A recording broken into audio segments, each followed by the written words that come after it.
Hi, everybody. So today's Teachmeet was on formative assessment, and I know quite a few of you got back to me and said, could I record something? So here it is. Obviously, though, the purpose of the Teachmeet is that discussion. So I'm very happy to show you the little TED Talk style thing I did at the start, but then it was the discussion afterwards that creates a lot of value where people are sharing their best practice and those sorts of things. But I know loads of you couldn't come because of various things like duty and other meetings, etc. So at least this gives you a bit of an insight into what we were doing today. So I'll just share my screen and we'll have a look at that opportunity called formative assessment.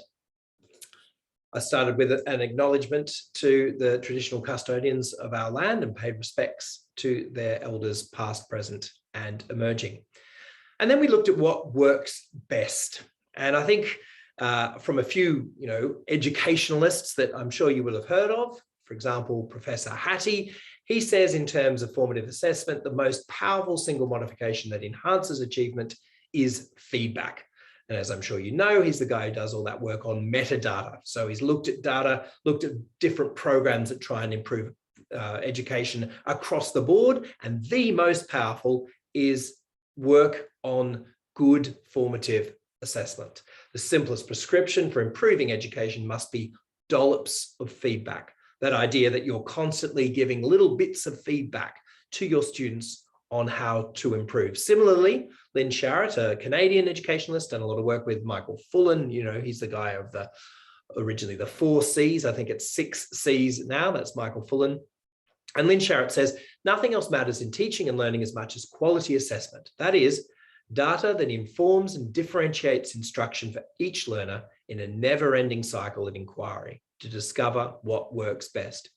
She talks a lot about how natural learning, even as us as adults, as we try something, it doesn't quite work, so we try it in a different way. That's how we've learned for millennium as human beings. It is the way that we learn. So of course, teaching and learning in a classroom has to reflect that natural way of learning.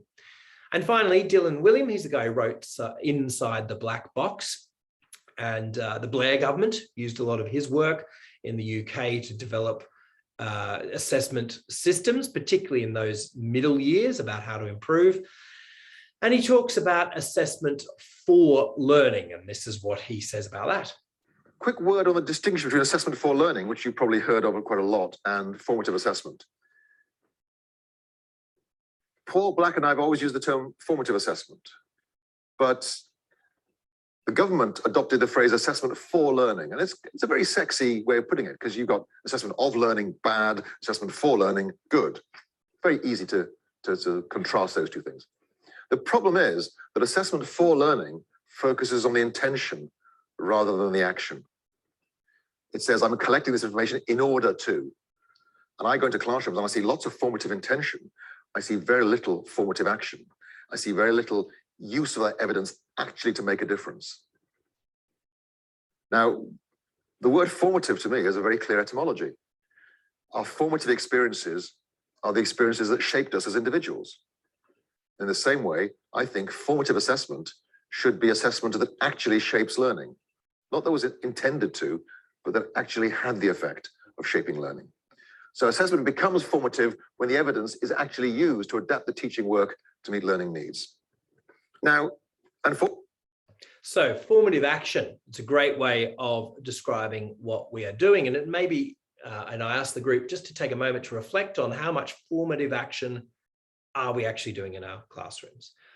Are we genuinely assessing our students and then changing what it is that we do with those students because of our assessment? He continues. So we could call all these things formative assessment or assessment for learning, whether it's the annual cycle of reviewing test scores and checking to see whether and there's nothing wrong in looking through your kids' exam results, looking at their papers, seeing that they consistently missed a topic and looking back and saying, the reason for that is we didn't teach it at all. Now, that's a good thing to do, isn't it? But it's not going to make a big difference. The really big effect sizes that we find in the research literature are when you do this stuff here, the minute by minute and day by day formative assessment. If you let the kids leave the classroom before you've used the evidence about their achievement that you've acquired to make a difference to your teaching, you're already playing catch up. And if you haven't made an adjustment by the next time they reappear in your classroom, it's probably too late. Yeah. So basically, you do not need to be able to write to do good formative assessment. It's about that minute by minute and day by day adjustment of your teaching.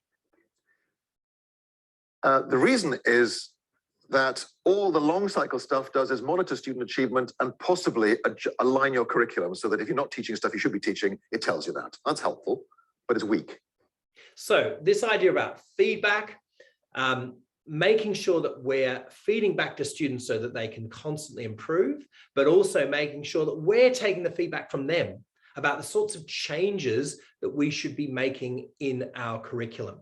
That's what Dylan William was really big on. There's also the medium cycle stuff. You would have seen that on his slide as well, where you're getting students a little bit more involved in perhaps setting their own assessments, where you're looking every 3 to 4 weeks about how they're doing and then making adjustments for the next 3 to 4 weeks. But what he says in the research is what is most effective is the idea of this constant assessment and changing. So essentially, assessment becomes great pedagogy, rather than you've got your teaching and learning sort of lesson planning stuff on one side and your assessment on the other. It's much more about how assessment is just really good pedagogy within the classroom. And I do think that's what most of us are doing anyway. I don't think that's going to be something unique, but it's nice for us all to reflect on and to discuss in terms of how we're realizing that, how we're actually doing that in the classroom. And that's really where we ended up getting to in the Teachmeet. I posed a few questions. The first question was, what are we assessing? You know, if your example I gave was a geography teacher, sets a research task about the rivers in Bangladesh and their flooding, go and research them and write me a paragraph about how flooding affects towns in Bangladesh. Well, what are you assessing if you set that task? Are you assessing the ability of a student to research? Are you assessing the ability of the student to write that paragraph? Have they used Teal properly, for example? Or are you assessing the content of that paragraph? What have they written? Have they written something ridiculous about the effects of flooding on the townships in Bangladesh? Or have they written something that you would definitely say is a legitimate analytical point?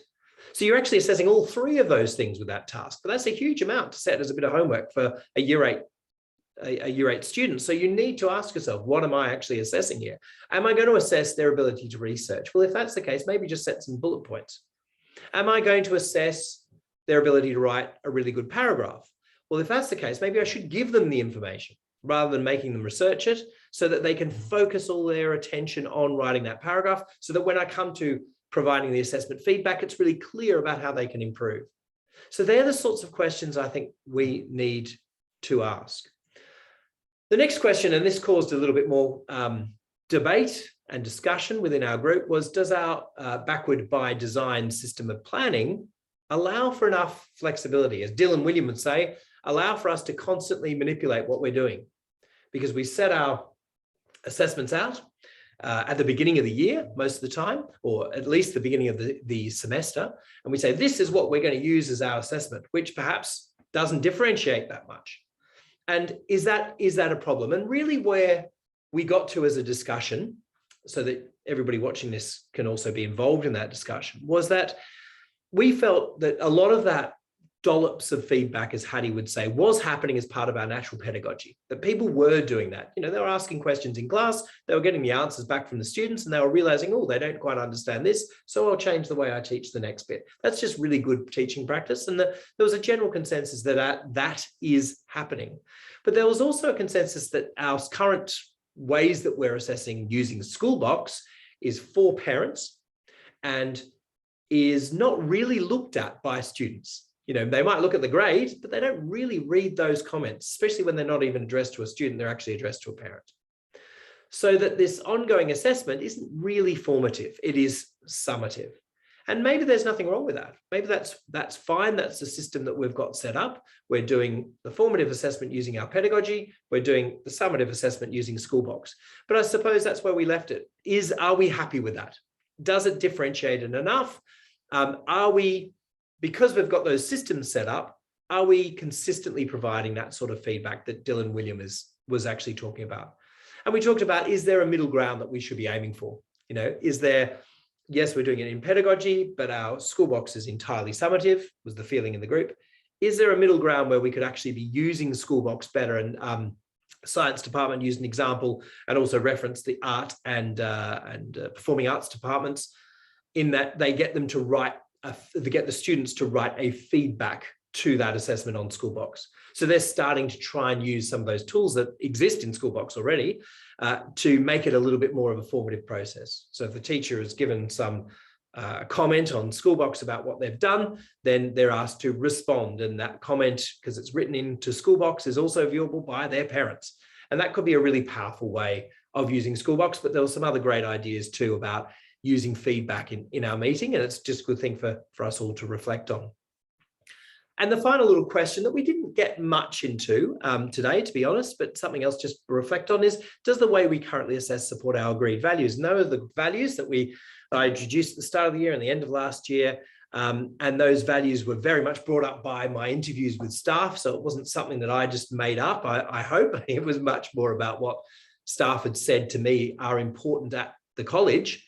And this idea of authentic, caring relationships, for example, is that reflected in the way that we're assessing? Are we being innovative in our assessment? And that was raised as a point. Well, how innovative can we be if the VCE is telling us, or the IB is telling us, that backward by design, these are the end goals that you need to reach. So everything has to flow back from those, for example. And so there was a bit of question around, where does innovation sit within this?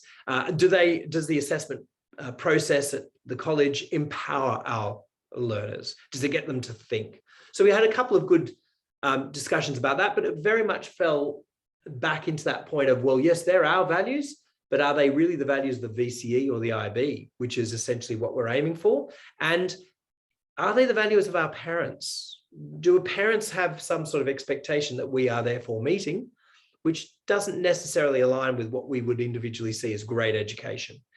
So we had some great discussions around that, and it was positive. You know, it was some really interesting ideas.